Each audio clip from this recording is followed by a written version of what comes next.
Dios les bendiga. ¿Ven cómo se sienten? Qué bueno, qué bueno, qué bueno. Sin mucho preámbulo, siempre trato de comenzar diciendo que es un honor y un privilegio estar aquí frente a ustedes para poder compartir de la maravillosa palabra de Dios. Es algo que de verdad emociona mi corazón, contenta mi alma y que me pone bajo mucha responsabilidad.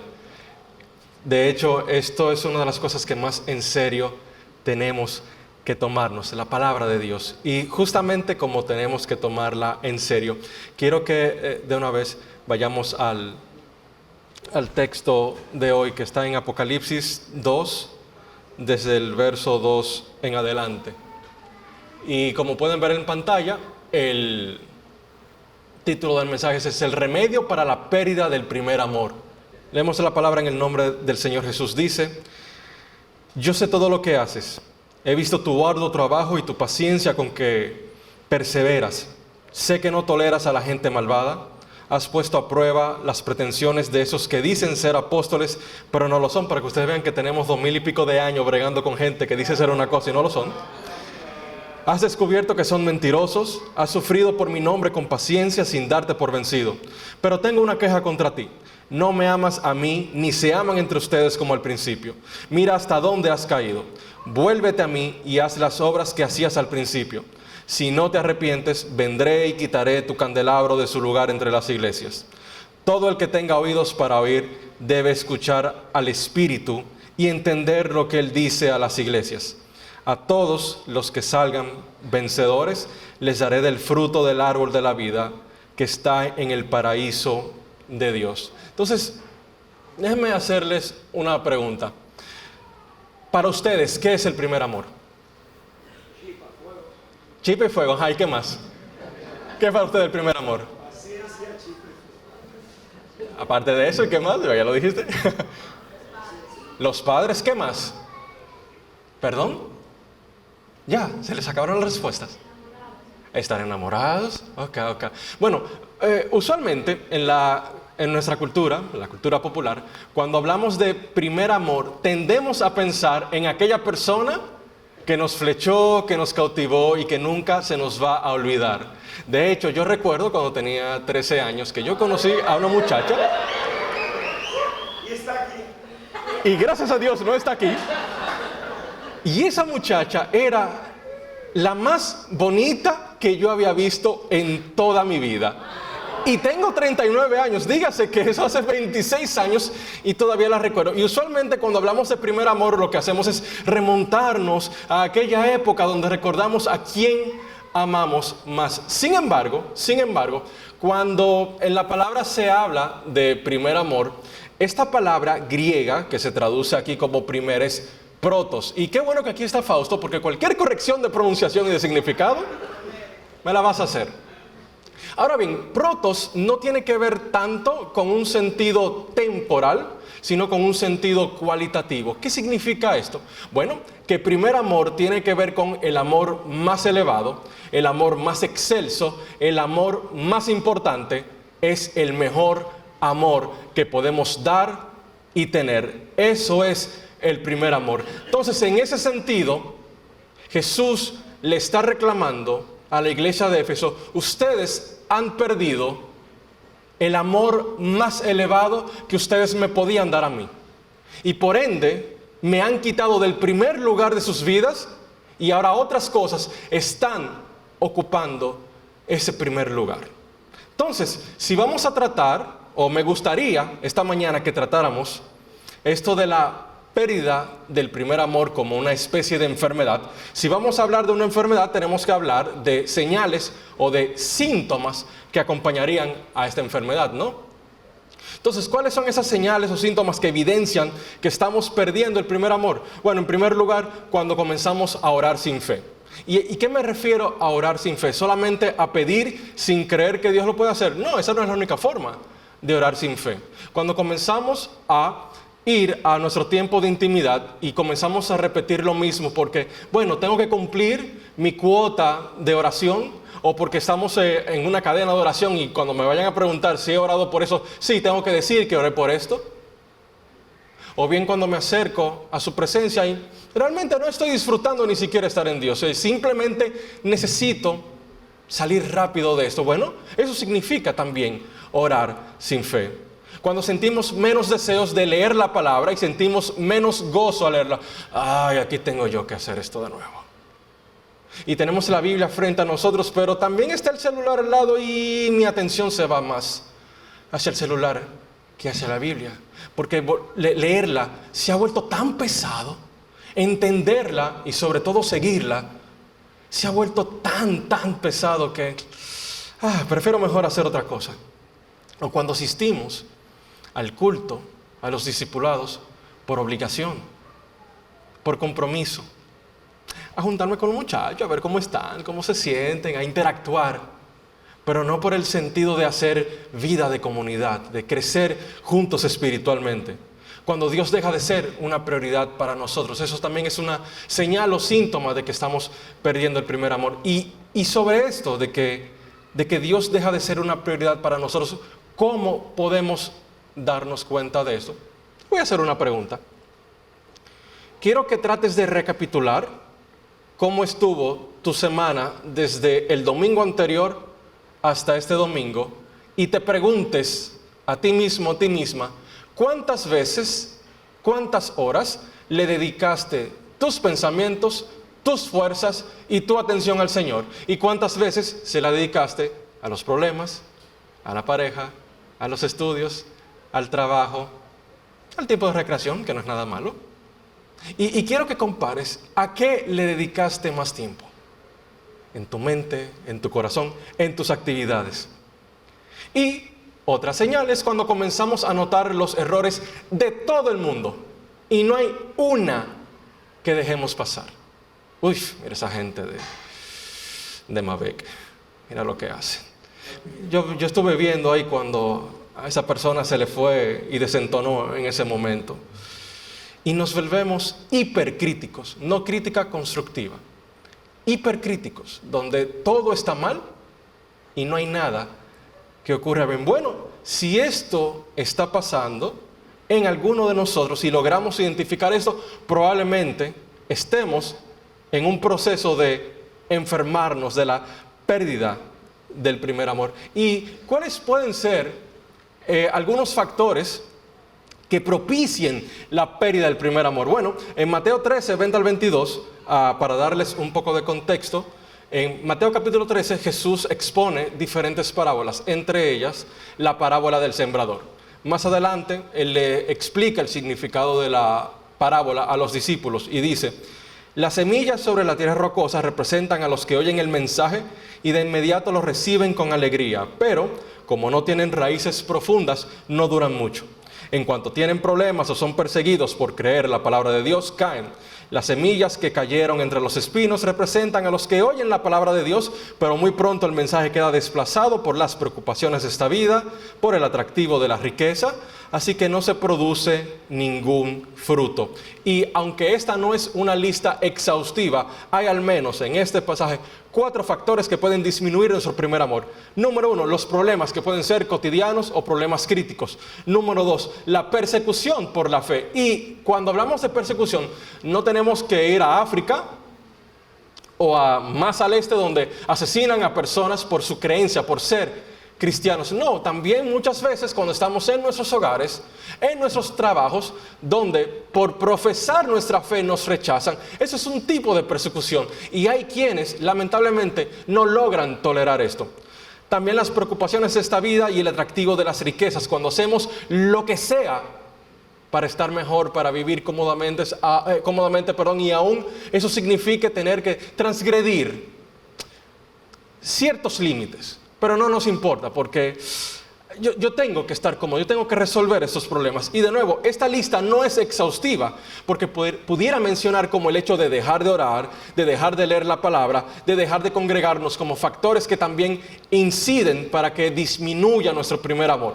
Entonces, en ese sentido, si hemos hablado de cuál es la enfermedad, y si hemos hablado de cuáles son algunos síntomas y algunos factores que pueden propiciarla, creo que tenemos que hablar del remedio para la pérdida del primer amor. Y creo que la forma más excelsa de poder hablar e ilustrar este tema no es simplemente dando paso 1, paso 2, paso 3, paso 4, sino yendo a la palabra donde una persona perdió su primer amor y queda evidenciado en la palabra. Juan capítulo 21, versos 1 hasta el 19 dice: después de esto Jesús se manifestó otra vez a sus discípulos junto al lago de Tiberias y lo hizo de esta manera. Estaban juntos Simón Pedro, Tomás, Natanael, los hijos de Zebedeo y otros 2 discípulos. Pedro les dijo: voy a pescar. Ellos le dijeron: también nosotros vamos contigo. Fueron y entraron en una barca, pero aquella noche no pescaron nada. Cuando ya estaba amaneciendo, Jesús se presentó en la playa, pero los discípulos no se dieron cuenta de que era Jesús. Y él les dijo: hijitos, ¿tienen algo de comer? Le respondieron: no. Él les dijo: echen la red a la derecha de la barca y hallarán. Echaron la red y eran tantos los pescados que ya no lo podían sacar. Entonces el discípulo a quien Jesús amaba le dijo a Pedro: es el Señor. Y cuando Simón Pedro oyó que era el Señor, se puso la ropa, porque se había despojado de ella, y se echó al mar. Los otros discípulos vinieron con la barca, arrastrando la red llena de pescados, pues estaban como a 200 codos de la orilla. Al descender a tierra, vieron brasas puestas, un pescado encima de ellas y pan. Jesús les dijo: traigan algunos de los pescados que acaban de pescar. Simón Pedro salió del agua y sacó la red a tierra, llena de grandes pescados. Eran 153 y a pesar de ser tantos, la red no se rompió. Jesús les dijo: vengan a comer. Y ninguno de los discípulos se atrevía a preguntarle: ¿tú quién eres? Pues sabían que era el Señor. Entonces Jesús tomó el pan y les dio de él lo mismo que del pescado. Esta era la tercera vez que Jesús se manifestaba a sus discípulos luego de haber resucitado de los muertos. Cuando terminaron de comer, Jesús le dijo a Simón Pedro: Simón, hijo de Jonás, ¿me amas más que estos? Le respondió: sí, Señor, tú sabes que te quiero. Él le dijo: apacienta mis corderos. Volvió a decirle por segunda vez: Simón, hijo de Jonás, ¿me amas? Pedro le respondió: sí, Señor, tú sabes que te quiero. Le dijo: pastorea mis ovejas. Y la tercera vez le dijo: Simón, hijo de Jonás, ¿me quieres? Pedro se entristece de que la tercera vez le dijera: ¿me quieres? Y le respondió: Señor, tú lo sabes todo. Tú sabes que te quiero. Jesús le dijo: apacienta mis ovejas. De cierto te digo, cuando eras más joven te vestías e ibas a donde querías, pero cuando ya seas viejo, extenderás tus manos y te vestirá otro y te llevará donde no quieras. Jesús dijo esto para dar a entender con qué muerte glorificaría a Dios. Y dicho esto, añadió: sígueme. Entonces, hay unos puntos interesantes que me gustaría resaltar de esta historia antes de hablar de cuál es el remedio para la pérdida del primer amor. En primer lugar, en el verso 3, Pedro le dice a los demás: yo voy a pescar. Y los demás lo acompañan, duran la noche completa y no logran capturar un solo pescado.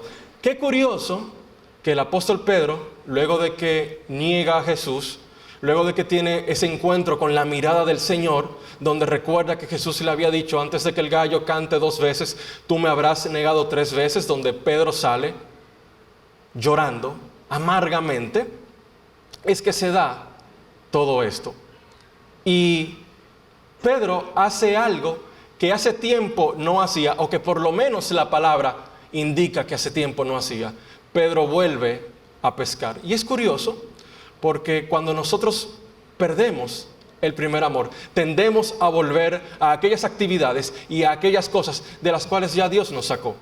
Usualmente cuando eso sucede, regresamos a las personas que frecuentábamos antes, a las relaciones tóxicas que teníamos antes, a las relaciones disfuncionales que teníamos antes, o volvemos a los patrones de conducta que ya estábamos superando, y volvemos a los hábitos ocultos que ya habíamos superado, o quizás también volvemos a la forma de pensar de antes, y volvemos a las cosas que nos entretienen, que nos ocupan, pero que no necesariamente nos edifican. ¿Por qué? Porque hay que acallar el dolor, hay que acallar la amargura, hay que acallar eso que sentimos. Y sin embargo, no quiero que piensen que esto ocurre de golpe. No, esto se va colando poco a poco. Otra cosa interesante es que entre los versos 4 al 8, donde Jesús les dice: han pescado algo y todo esto, lo demás, es casi una réplica exacta de lo que ocurre en Lucas capítulo 5.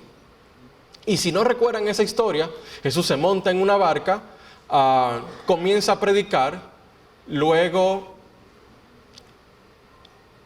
Pedro y los demás que estaban pescando, no habían pescado nada, el Señor le dice, echen las redes ahora, y Pedro dice, bueno, si tú lo dices, en tu palabra yo la voy a echar. Y cuando la echa, ocurre el fenómeno descrito como la pesca milagrosa. ¿Y cuál es la respuesta de Pedro cuando esto ocurre? Señor, apártate de mí, que soy pecador. Apártate de mí, que soy indigno. De nuevo, esto que ocurre en los versos 4 al 8 es casi una réplica exacta de Lucas capítulo 5. Y es importante que tengamos esta frase que Pedro dijo en Lucas 5, de Señor, apártate de mí, que soy pecador, que soy indigno. Es importante que la tengamos en mente. Ahora bien, para ya entrar de lleno a cuál es el remedio para la pérdida del primer amor, para poder recuperar el primer amor, el primero es un recordatorio de intimidad y de cercanía. Entre los versos que leímos, el verso 9 al verso 14, vemos cómo Jesús le prepara de comer a todos, incluyendo al mismo Pedro. Y Jesús no solamente les prepara algo de comer, es Jesús mismo quien les sirve a cada uno de ellos del pan y del pescado que ya le estaba preparando, incluyendo a Pedro.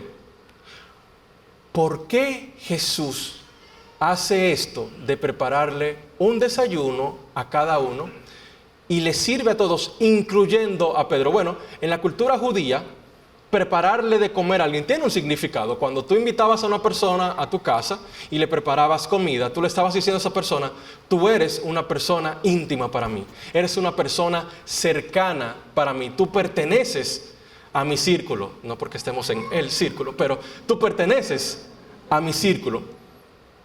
Y Pedro justamente necesitaba recordar que a pesar de que había negado al Señor, él seguía siendo parte del círculo de Jesús. Ahora bien, ¿acaso Pedro tenía necesidad de que el Señor le recordara esto? Sí. ¿Y cuál sería la evidencia de esto? Bueno, yo les puedo presentar al menos dos evidencias de esto. La primera es todo lo que leímos en los siguientes versos de Juan capítulo 21. La pregunta de Simón, hijo de Jonás, ¿tú me amas? Ese diálogo que tienen. Pero hay una segunda cuestión que se encuentra en Marcos 16, 5 al 7. Cuando entraron en la tumba, vieron a un joven vestido con un manto blanco sentado al lado derecho. Las mujeres estaban asustadas, pero el ángel les dijo, no se alarmen, ustedes buscan a Jesús de Nazaret, el que fue crucificado. No está aquí, ha resucitado. Miren, aquí es donde pusieron su cuerpo. Ahora vayan y cuéntenle a sus discípulos, ¿cómo dice?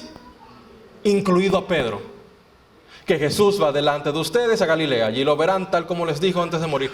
¿Por qué el ángel se ve en la necesidad de decirle, díganle a los discípulos e incluyan a Pedro en el mensaje? Porque probablemente luego de todo lo que Pedro había vivido, ya él no se sentía parte del círculo íntimo del Señor. Y Jesús tenía que reforzar en Pedro la idea de que no importa que tú me fallaste, no importa que me negaste, yo te sigo amando y yo te sigo aceptando y yo sigo siendo tu padre y tú sigues siendo mi hijo. Lo interesante de este pasaje de Marcos es, ustedes recuerdan quién escribió este evangelio, ¿verdad? ¿Quién lo escribió? ¿Y quién le dicta el evangelio a Marcos? Pedro. Entonces probablemente los demás discípulos no entendieron este mensaje, pero Pedro sí lo entendía. Y por eso es el único evangelio donde se menciona esto de, dile a Pedro, incluye a Pedro. Si mal no recuerdo es el último evangelio. Ahora bien, hay otros elementos que se mencionan en los versos 15 al 17 de Juan capítulo 21. Y el siguiente elemento es la confrontación del orgullo. En el verso 15, Jesús le dice, Simón, hijo de Jonás, ¿me amas más que estos? Y yo no sé ustedes, pero a mí esta pregunta me llama la atención. A ver, ¿cuál es el mandamiento más importante según la palabra? Amar al Señor tu Dios con todo tu corazón, con toda tu alma, con toda tu mente. ¿Quién escribió la palabra? Dios usó a distintas personas a través de los siglos para plasmar su palabra. Pero es Dios el autor de la palabra. ¿Y quién es Jesús? Es Dios hecho carne. ¿Por qué Jesús le pregunta a Pedro, ¿me amas más que estos? Más de lo que ellos me aman. Y no le pregunta, Pedro, tú me amas con todo tu corazón, con toda tu alma, con toda tu mente, con todas tus fuerzas. ¿Por qué no se lo pregunta de esta manera? Porque Pedro está desnudo su corazón ante el Señor. Y Jesús conoce el corazón de Pedro. Y sabe que Pedro tenía un pequeñito orgullo. Orgullo que quizás comenzó a alimentarse y a crecer en su mente porque es el único apóstol que caminó sobre las aguas cuando ningún otro lo hizo. Es el que estuvo en el monte de la transfiguración. Es el que ha estado más de cerca en las reuniones íntimas y privadas de Jesús. Es aquel a quien el Señor le cambió el nombre. A ningún otro apóstol le cambiaron el nombre. A ti te digo, Simón, que desde hoy serás Pedro. No fue a otro que le cambiaron el nombre, fue a él. Y justamente por ese pequeñito orgullo, Pedro no podía aceptar la idea de que él le había fallado al Señor y por ende no se podía perdonar a sí mismo. A Pedro le costaba ser y mostrarse vulnerable. Y muchas veces nosotros pensamos que el orgullo o el orgulloso es la persona que es muy estruendosa, que habla presumiendo sobre todo, que anda pisoteando a todo el mundo, estilo Kakaroto, eres un insecto. No. Ustedes pueden pensar que solamente eso es orgullo, pero también hay ocasiones donde el orgullo es sutil, es casi imperceptible y habla no con palabras, sino con creencias o con acciones. Por ejemplo, esto a mí no me pudo haber pasado. Yo tengo demasiado tiempo en el Evangelio como para que eso a mí me esté pasando. O no, ese pecado a mí no me va a pasar. Tropezó él, tropezó ella, pero yo no voy a caer. O más bien, yo amo más al Señor que todo el mundo y yo le sirvo más al Señor que cualquiera. Y si a mí me dieran esa oportunidad, yo lo haría mejor que él o que ella. Mi hermano, mi hermana, eso también es orgullo.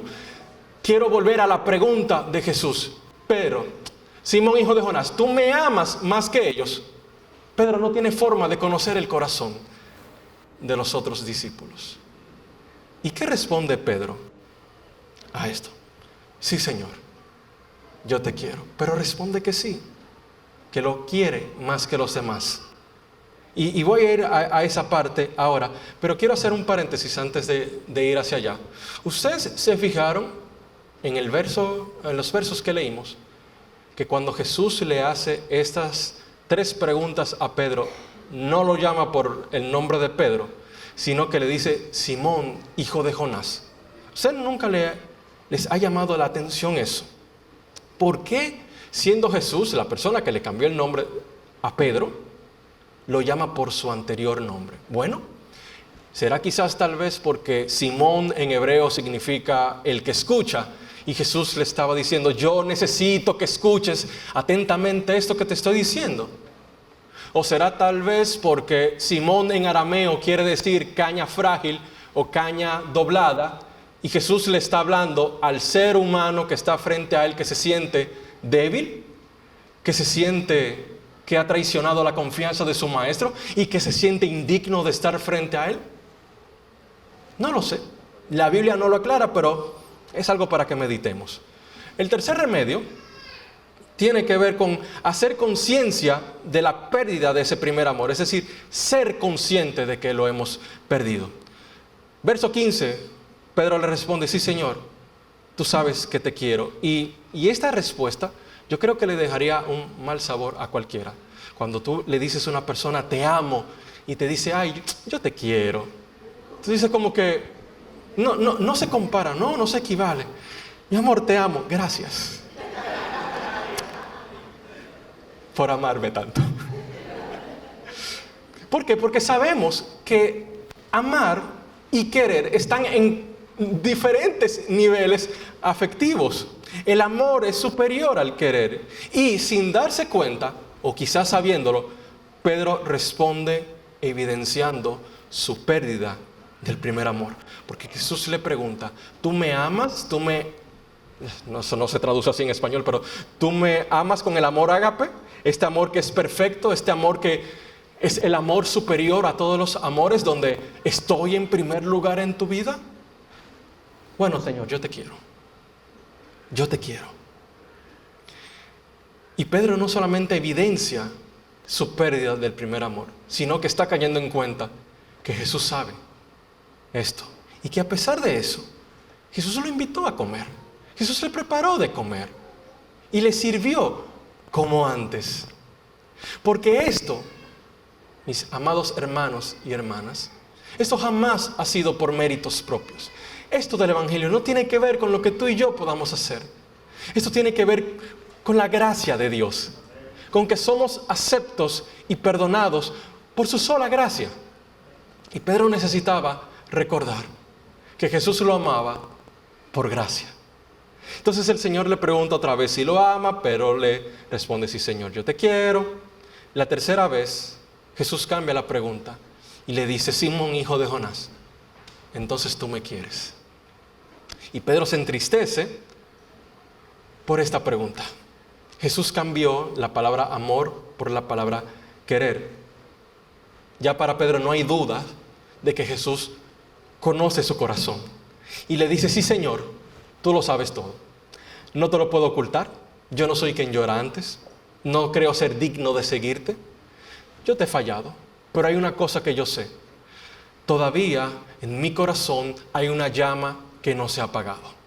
Y como esa llama no se ha apagado, sí, Señor, yo te quiero y tú lo sabes. Y es en ese sentido cuando Pedro por fin reconoce que había perdido su primer amor. Porque solamente cuando reconocemos que estamos enfermos es cuando podemos ser sanados. Solamente cuando reconocemos que hemos fallado es cuando podemos ser restaurados. Solamente cuando admitimos que somos vulnerables es cuando podemos volvernos indestructibles. Dice la palabra, diga el débil. ¿Pero quién es que lo tiene que decir? O sea que el débil debe reconocer que es débil para poder decir que es fuerte. Cuando somos vulnerables y reconocemos nuestra vulnerabilidad y reconocemos que hemos fallado y cuando reconocemos que necesitamos ayuda y cuando reconocemos que necesitamos más del Señor que antes, es cuando podemos decir, Señor, en ti yo soy fuerte.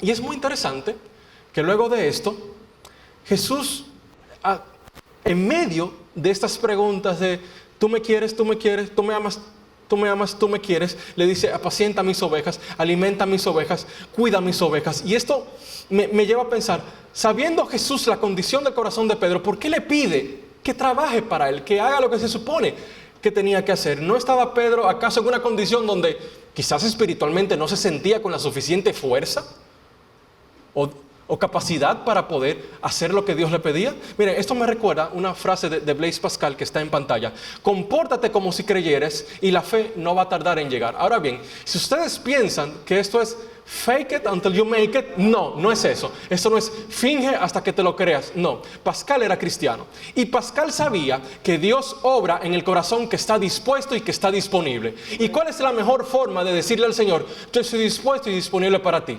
Cuando yo le digo, Señor, no tengo ánimos, no tengo deseos, no tengo fuerza, pero yo sé que eso es lo que tú estás esperando de mí. Y como eso es lo que tú estás esperando de mí, yo voy a hacerlo en tu santo nombre. Dios pone el querer como el hacer por su buena voluntad. Pero ¿en quién Dios va a poner el querer y el hacer? En el que se muestre dispuesto y disponible. Lo cual me lleva a una frase de San Agustín de Hipona. Señor, dame lo que me pides y pídeme lo que quieras. Porque Agustín entendía claramente que en su humanidad él no podía agradar al Señor. Y él sabía que para agradar al Señor necesitaba justamente al mismo Señor que lo ayudara. Agustín decía, Señor, si tú necesitas que yo sea paciente, dame paciencia. Si tú necesitas que yo resista al diablo y a la tentación, dame fuerzas. Si tú necesitas que yo elija sabiamente, dame sabiduría. Dame lo que me pides y pídeme lo que quieras porque yo soy tuyo, Señor. Y esto no es una cuestión de motivación, sino de disciplina. Disciplina espiritual, disciplina mental y disciplina física. Hay una frase que a mí me encanta, un proverbio japonés que dice: la disciplina vence al talento. Yo le añado también, vence a la motivación. Pero cuando somos o intentamos ser disciplinados sin el Espíritu Santo, es solamente una tortura. Porque es estar haciendo las cosas en nuestra carne, en nuestras fuerzas, y tarde o temprano nos vamos a cansar. Pero disciplina con el Espíritu Santo es propósito y propósito cumplido. Porque vas a lograr hacer lo que el Señor Jesús espera que tú hagas. A su ritmo, a su velocidad, en su tiempo, pero lo vas a lograr hacer. Lo cual me lleva, por ende, al siguiente elemento del remedio de la pérdida del primer amor, que es la misma dependencia del Espíritu Santo. Jesús le dice: de cierto te digo, cuando tú eras joven te vestías, ibas donde querías, pero cuando seas viejo vas a extender las manos, te va a vestir otro, te llevará donde no quieres. Y Jesús dice esto para dar a entender con qué muerte glorificaría Pedro a Dios. Y dicho esto añade: sígueme. Ahora necesito hacer una aclaración y tengo el tiempo casi encima, así que si hablo un poco rápido, traten de seguirme el paso. El sentido primario de este texto es que esto es una profecía sobre cómo Pedro iba a morir físicamente. De hecho, la tradición enseña que Pedro muere crucificado, pero él solicita que lo crucifiquen al revés, porque él decía que no era digno de morir como su maestro, porque lo había negado. Fíjense que hasta sus últimos días Pedro seguía pensando en que no era digno porque había negado a Jesús. Entonces, la tradición nos enseña que Pedro muere crucificado con la cabeza hacia abajo. Ahora bien, ese es el sentido primario del texto. Me gustaría sugerir que hay una aplicación extra que podemos sacar, recordando que este es el sentido primero del texto. Y es que el Pedro que ustedes ven en el libro de los Hechos es un Pedro que ha muerto a la vieja naturaleza, es un Pedro que ha muerto a la impulsividad y es un Pedro que se deja dirigir por el Espíritu Santo. Ustedes van a poder comprobar en el libro de los Hechos que Pedro va donde no quiere ir, pero el Espíritu le dice: tienes que ir y tienes que hablar con los gentiles y tienes que predicarle el evangelio a los gentiles, donde el mismo Pedro admite: yo pensaba que no, pero a Dios le ha placido hacer de los gentiles su pueblo también. Entonces, en ese sentido, Pedro se dejaba dirigir por el Espíritu Santo. Esta muerte con la que había de glorificar a Dios no es solamente la muerte física con la que iba a morir, no, es también la muerte a ese yo, a esa impulsividad y a esa independencia. De hecho, los que nacen del Espíritu son como el viento, lo dije hace un mes. Tú no sabes de dónde vienen ni sabes a dónde van. Cuando tú y yo nos dejamos guiar y dirigir por el Espíritu Santo, probablemente no sepamos hacia dónde vamos, pero Dios sí sabe hacia dónde nos lleva. Y el último paso del remedio es seguir a Jesús. Y para tú seguir a una persona, tú tienes que ver a esa persona, tienes que caminar junto a esa persona y tienes que confiar en esa persona. Y nosotros vemos a Jesús cuando estudiamos su palabra. Nosotros caminamos con Él cuando obedecemos su palabra y nosotros confiamos en Él cuando creemos en las promesas de su palabra. Entonces, el remedio, ¿cuál es? Número uno, Dios nos tiene que recordar y nos animamos a nosotros mismos y a los demás a que recordemos que seguimos siendo íntimos y cercanos de Él, a pesar de nuestros errores y pecados. Número dos, la necesidad de confrontar nuestro orgullo, donde a veces pensamos que no podemos fallar. Sí, mi hermano, mi hermana, tú y yo podemos fallar. No es lo ideal, no es lo que queremos, pero sí, podemos fallar. Y mostrarnos vulnerables. Sobrelleven los unos las cargas de los otros y cumplan así la ley de Cristo. ¿Cómo ustedes van a llevar mis cargas si yo no me muestro vulnerable? ¿Cómo yo les voy a poder ayudar a ustedes a llevar sus cargas si ustedes no se muestran vulnerables? Eso es un trabajo de ambas partes. Número 3, ser conscientes de que estamos fallando y recordar que el Evangelio es por gracia. Cuarto, hacer lo que Dios espera de nosotros, lo cual inicia con el arrepentimiento, como leímos en Apocalipsis 2:5. Quinto, depender del Espíritu Santo. Y sexto, seguir a Jesús, verlo, caminar y confiar en Él. Ya para concluir, quiero leer nuevamente esta porción de Apocalipsis 2:5 y 7. Mira hasta dónde has caído.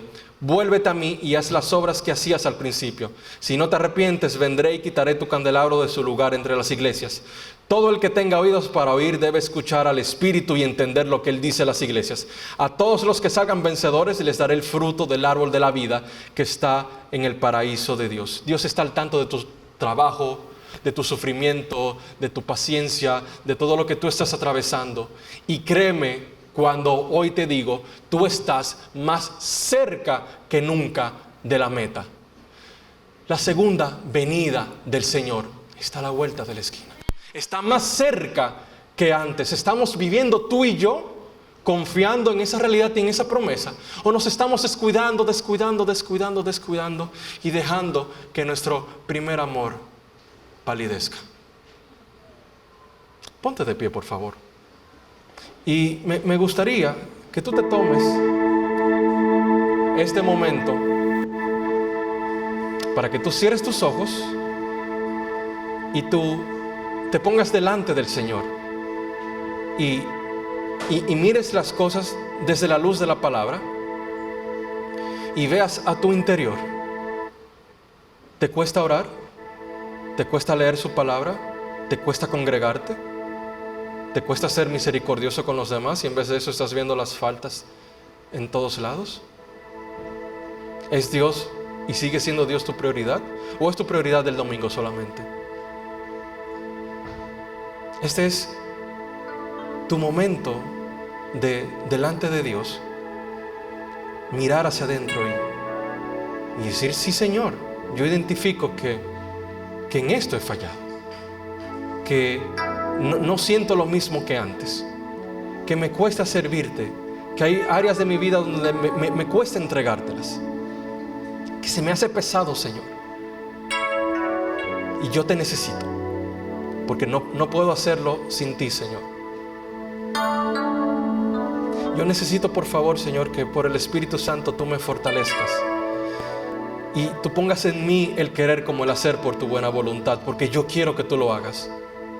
Y justamente porque sé que te necesito, Señor, justamente porque sé que dependo de ti, es que te pido, Señor, lléname de tu poder, lléname de tu presencia, rompe mis cadenas, devuélveme el gozo, Señor, y ayúdame a permanecer delante de ti por tu gracia, no en mis fuerzas, porque soy débil, pero en ti soy fuerte, Señor. Por favor, Señor,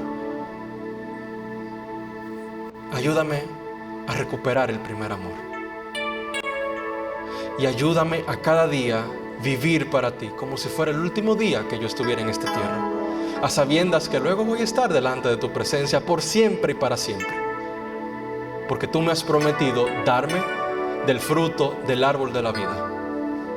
Y me has prometido sentarme delante de tu presencia, donde no hay tristeza, no hay muerte, no hay llanto, donde no hay dolor, donde no hay lágrimas, donde todo lo viejo ha pasado, porque todas las cosas han sido hechas nuevas, Señor. Estamos tan cerca de tu segundo regreso. No nos permitas enfriarnos, no nos permitas entibiarnos, Señor. Que el fuego de tu amor nos queme día tras día. En el nombre de Jesús.